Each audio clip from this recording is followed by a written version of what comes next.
saber lo que es real y lo que no. Que es luz y que es oscuridad.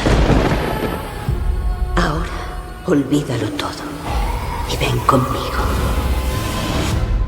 Willow. Hi, I'm Pedro from Cartelera, Spain. How are you guys?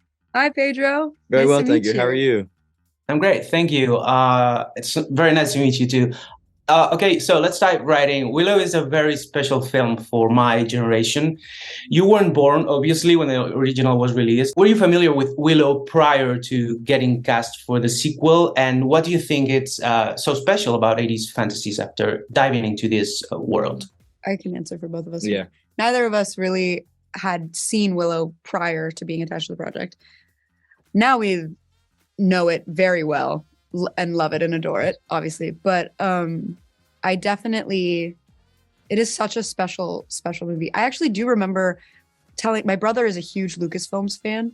And I remember when I got attached to the project, I let him know. I was like, I'm in this sort of sequel series to this movie that came out in the 80s called Willow. It was a lesser known Lucasfilms thing, like giving him this whole spiel. And he was just like, oh, I've seen Willow. And I was like, oh, okay. And he was like, yeah, I love that movie. Anybody who's like loves Lucasfilm have seen it. So that was cool that he's a big fan. So yeah. And yeah. And the genre, it's special, and Willow especially is special because it does something that I don't think is done very often these days, which is genuinely having something for all demographics, like parents, kids, teenagers. I think nowadays it's more generally palatable to like either a younger generation or an older one, and you don't really hit both demographics. But Willow did that, and I think the 80s genre of fantasy did that as well. And that was something that we were really trying to do on this Willow, is be like, let's not curb any of our creative impulses and really try to be authentic. Yeah, related to that, I mean, I think there's a clear modernity in the younger characters in the show, and they add that modernity and the needed diversity in these types of stories. I don't want to spoil anything, of course, but how do you feel about a world such as Willow's getting to explore queerness and types of love that update the genre, where it's always been a prince and a princess? Without spoiling anything, I feel like. Yeah, I feel like I really want to tiptoe because of spoilers and stuff. And obviously you and I both have seen some more things than most people have. But I'm excited for people to just like sort of authentically get to know our characters and sort of see a world that is reflective of our world, and have it just be sort of the natural thing.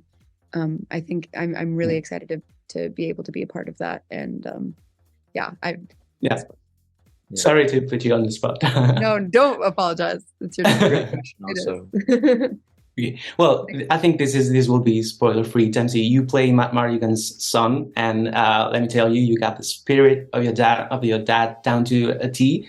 How did you find that balance in making sure you were his son, obviously very clearly, and at the same time make him his own person? Well, thank you very much, by the way. That's a big compliment because I love Matt Mardigan and Val.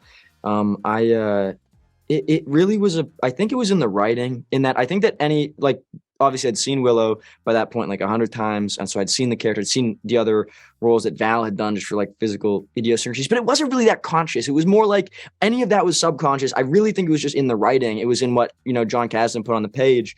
It was just about making that real.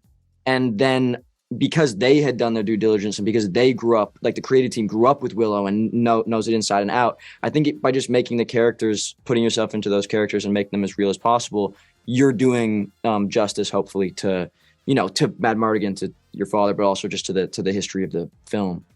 There's a thing that stands out from your characters and every young character in the show, and that they defy expectations. They start being one thing or looking like one thing, and then there's another completely different thing.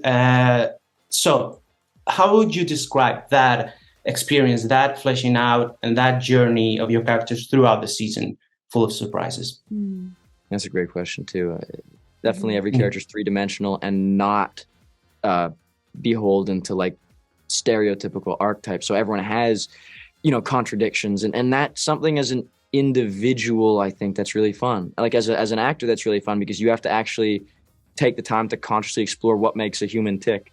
So it was enjoyable creatively. That's what I'd say. Definitely, I completely agree. I think also for Kit, like she is so on one hand all about defying expectations and rejecting the expectations that are sort of thrown onto her, and then also expecting such specificity out of life and about who she is and what she needs to be to sort of succeed and be her own and blah blah.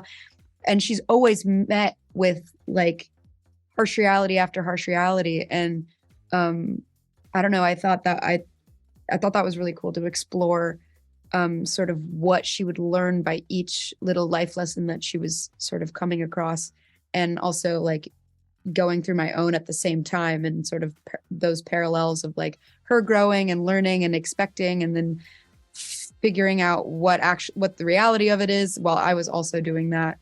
I thought that was cool. I don't know if that makes sense. But Yeah, it makes sense. Okay, so my time's up. Thank you so much, guys, for your time. It was a pleasure, a real pleasure talking to you. Thank you so much. Likewise, thank Have you. a good day. Thank you. No lo soporto.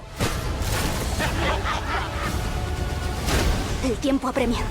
¿Cómo vas a vencerlos? Como la última vez. Con mis amigos.